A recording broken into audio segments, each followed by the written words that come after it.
It is Inside the NBA presented by McDonald's.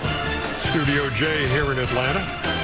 You're asking how many guys does it take to dissect one basketball game? 5, count them 5. Charles Barkley is here. Kenny the Jet Smith is here. Draymond Green. I'm Ernie Johnson. And this is the guy who watched one of his kids graduate today at Sacramento State. Tell me about it, Shaq. First, I want to congratulate my twin, Shakir.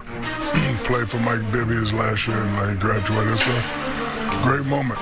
I have 6 older children, 3 graduate. Sharif told me that he will be going back to get his degree. And I got my younger one that was playing in Florida. She transferred to Kentucky. So, well, I just wish you don't have to give the amount. What I love about Shaq, he told each of his kids that there's a certain pot of gold waiting for them, but they have to get a degree.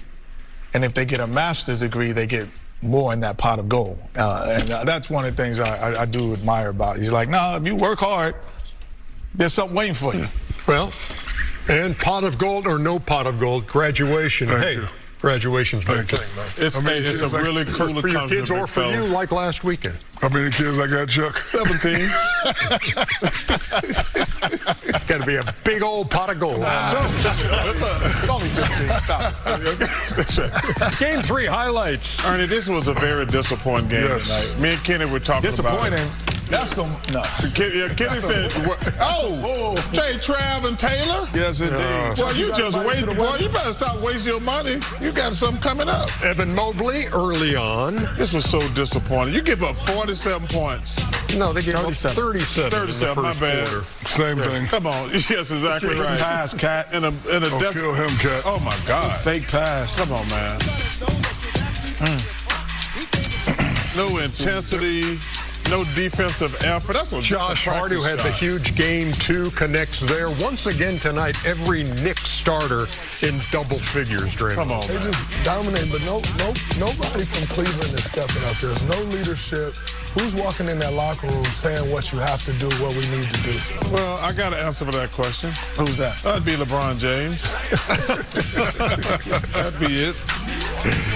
Brunson sends Max Strus sliding and then connects 60-54 at the half. Shout out to Garage Beer. Trav and Jason Kessler got a beer called Garage Beer. It's a good beer, too. That's more than I thought we were going to get off of that shot right there. What else are we going to talk about? He didn't look like he liked that beer. Oh, that's a good beer, actually. Mobley for 3 and then Mitchell out of the corner. Still got a game at this point. It's 67-62. Ernie, what kind of pass is that? It was a 5-point game. What kind of pass? Ernie, this game was over at the end of the first quarter. When you continually down 5 points and the other team has the ball, you're not Look really at down. Anunoby. When you give up 37 points in a closeout game and going up 3-0, you're like, yeah, let's get out of here. Down by 10. Only down by 10. Come on. Come on, Ernie. Hey, I didn't say that.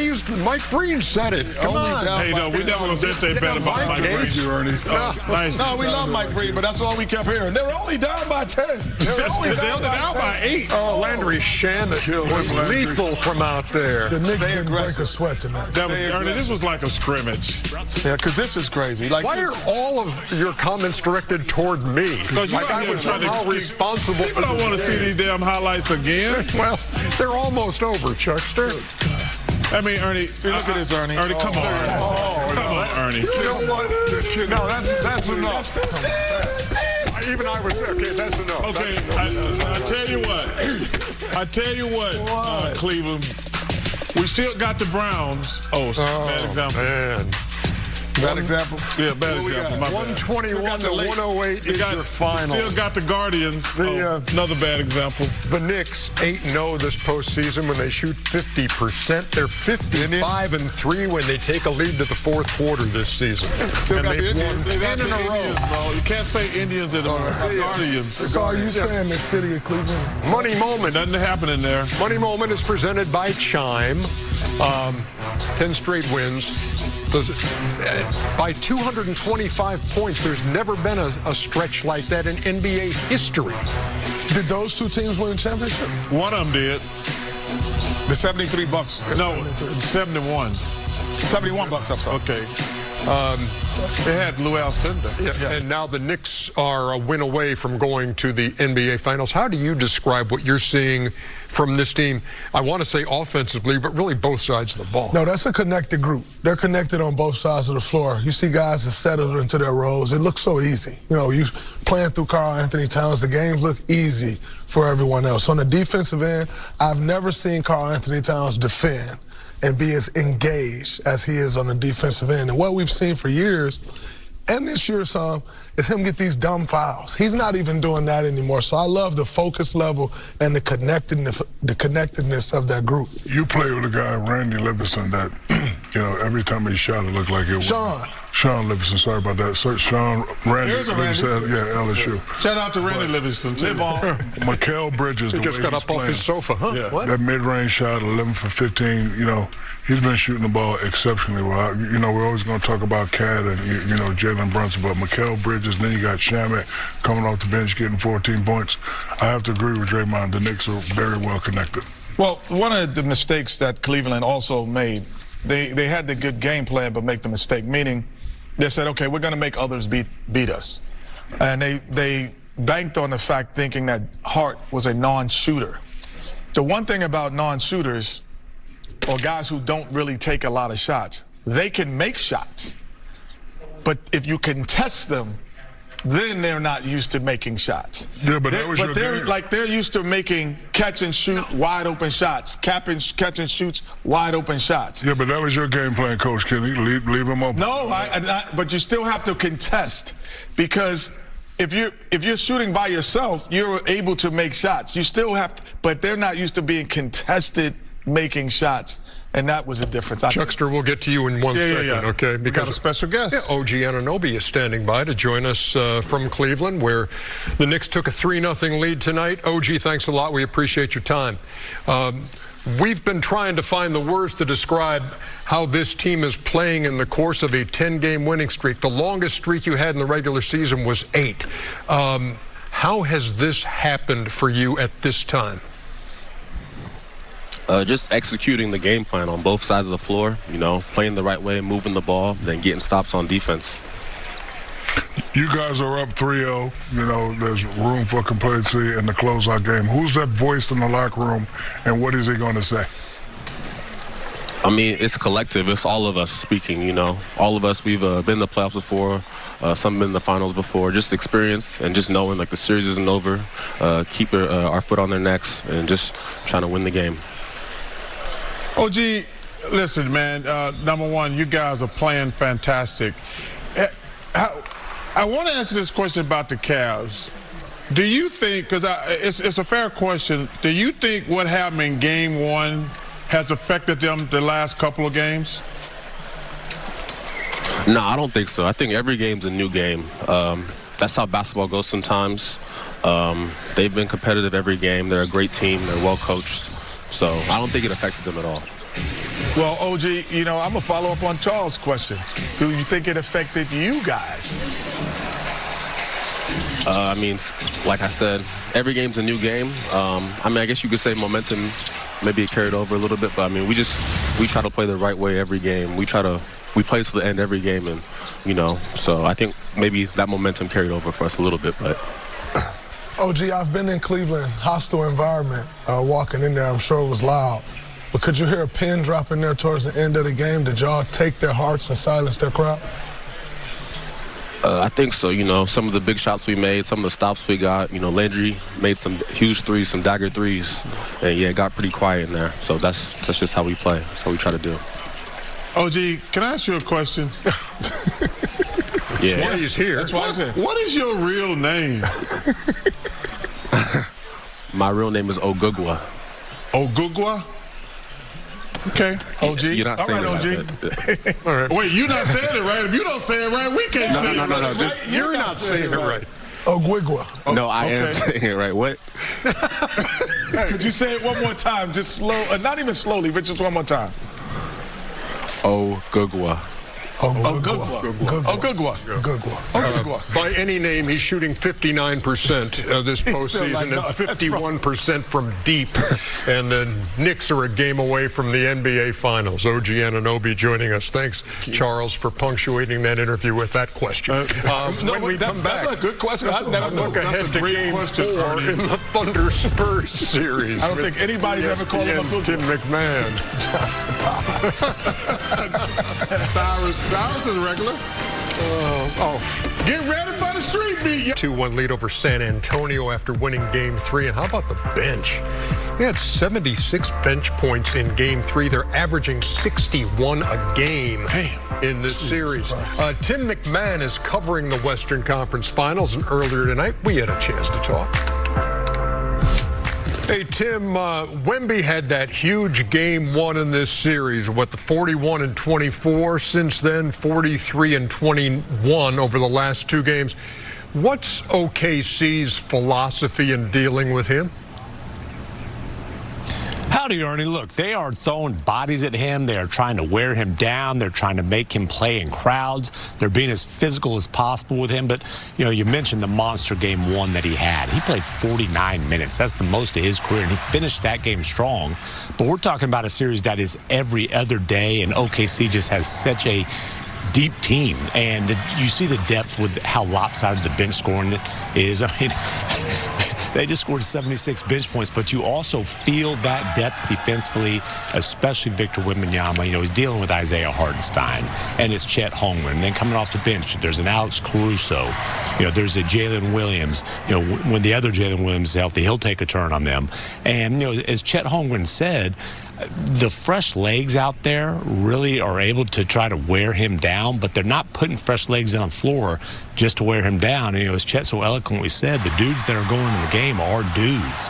I mean, OKC goes a legit 12 or 13 deep, and a lot of these guys are coming in the game like the scoring's almost a bonus. These are physical, tough players, and they're really making Wemby fight for every inch on the floor. 6 dunks in Game 1, a total of 2 in Games 2 and 3. You mentioned that bench, and I mean, the numbers are pretty staggering when you look at it for the series. It's 184-64 in bench points for OKC. And these contributions, I mean, where did this come from with Alex Caruso from 3?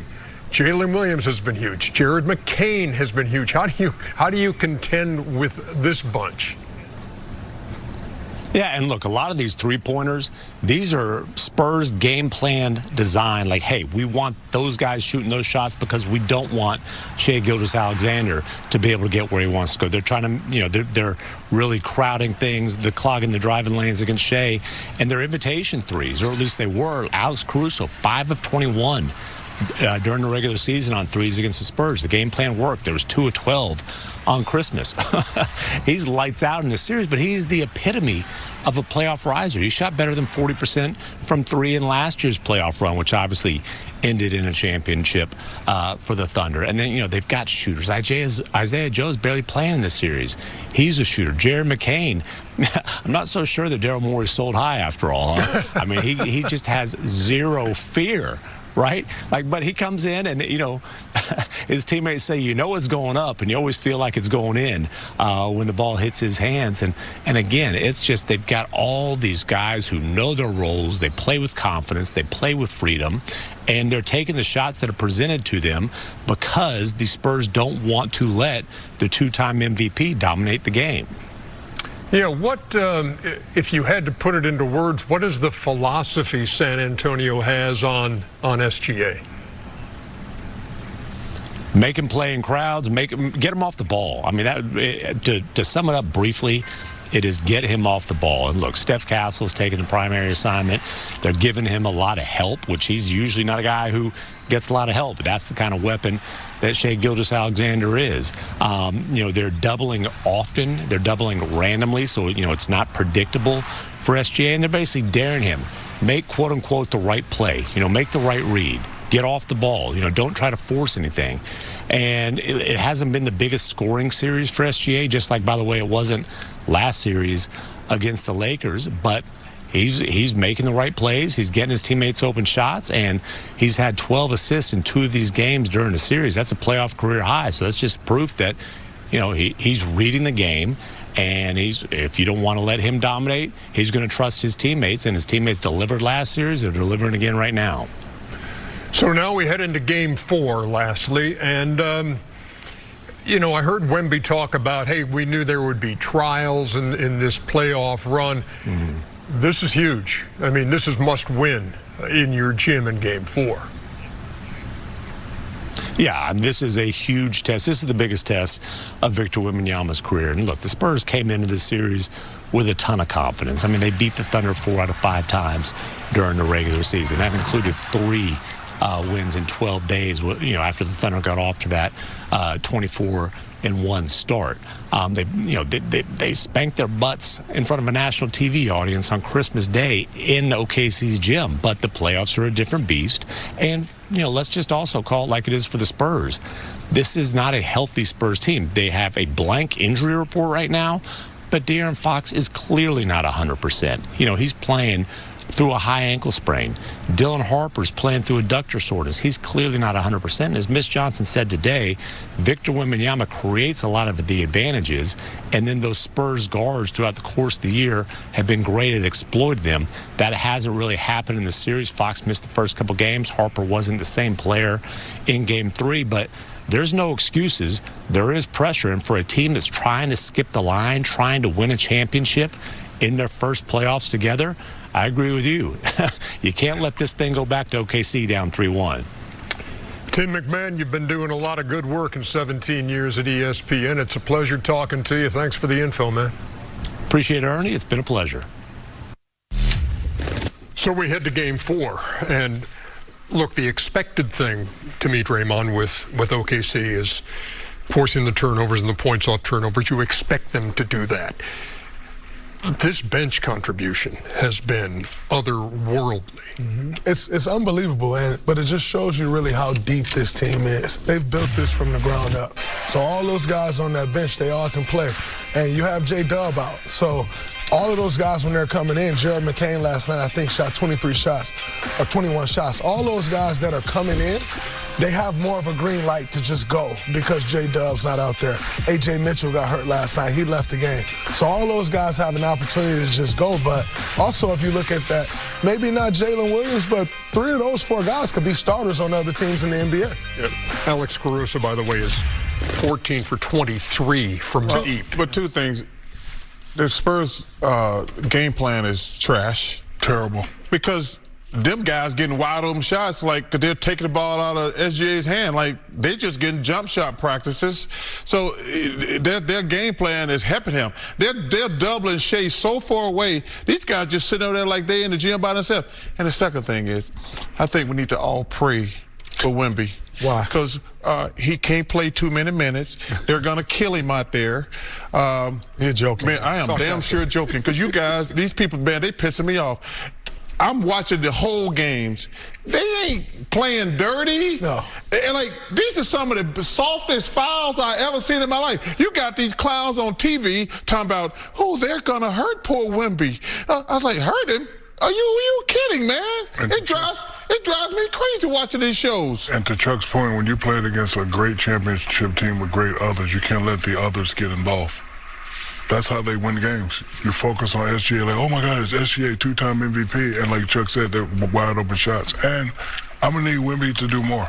Game 1, he had 41-24, they won. Game 2, 21-26, it's not enough. And I can say that as Lord Supreme of all big men. I remember getting swept, averaging 34, 35, and my father, rest in peace, saying, it ain't enough. You have to do more. So he has to do more. I heard him yesterday say he's not making his teammates better. It's because he's not dominating the game.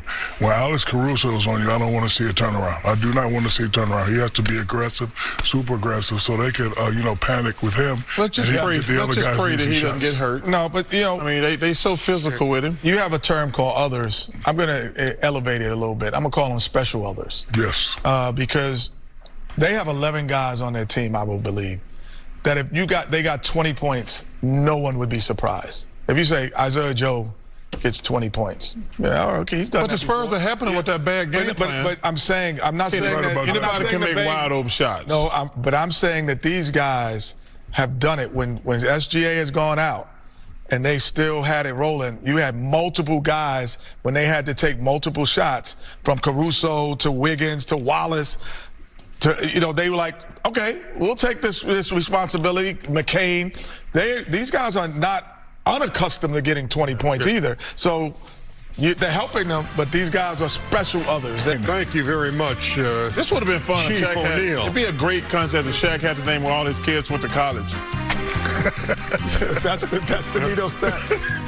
Actually, one of our newest innovations here is a Shaq vehicle called Watch Your Head. Have you seen it? Seen Watch Your Head? Oh yeah. Watch Your Head.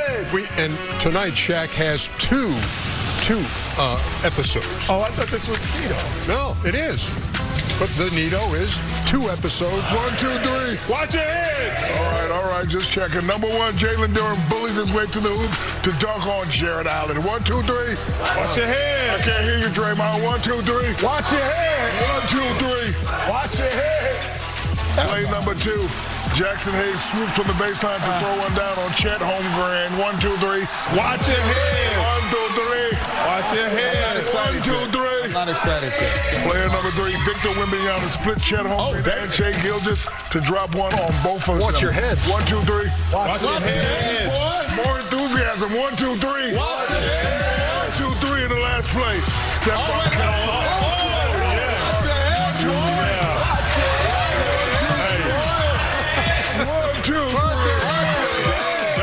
That was a watch your head. But wait, now we have the remix.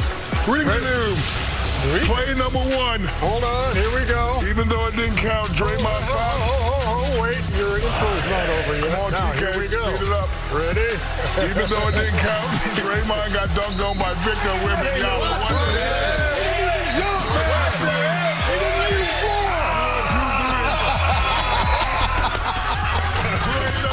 Alfred Chingu.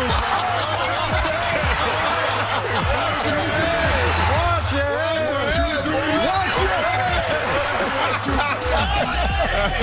Play number 3. Oh,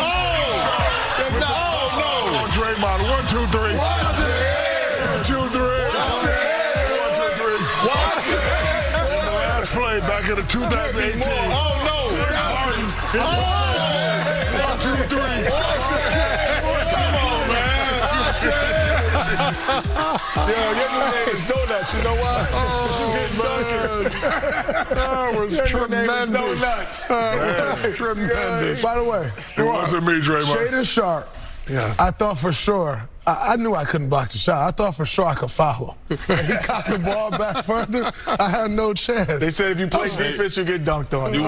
That's what that happened to me with Chris Webber. Oh, my That God. was hilarious, though, because you're a good sport, Draymond, because I know you were laughing like the rest of them. Question: when you get dunked on, do your boys stay silent or do they mess with you? Nah, they stay silent. They stay silent. They want that check.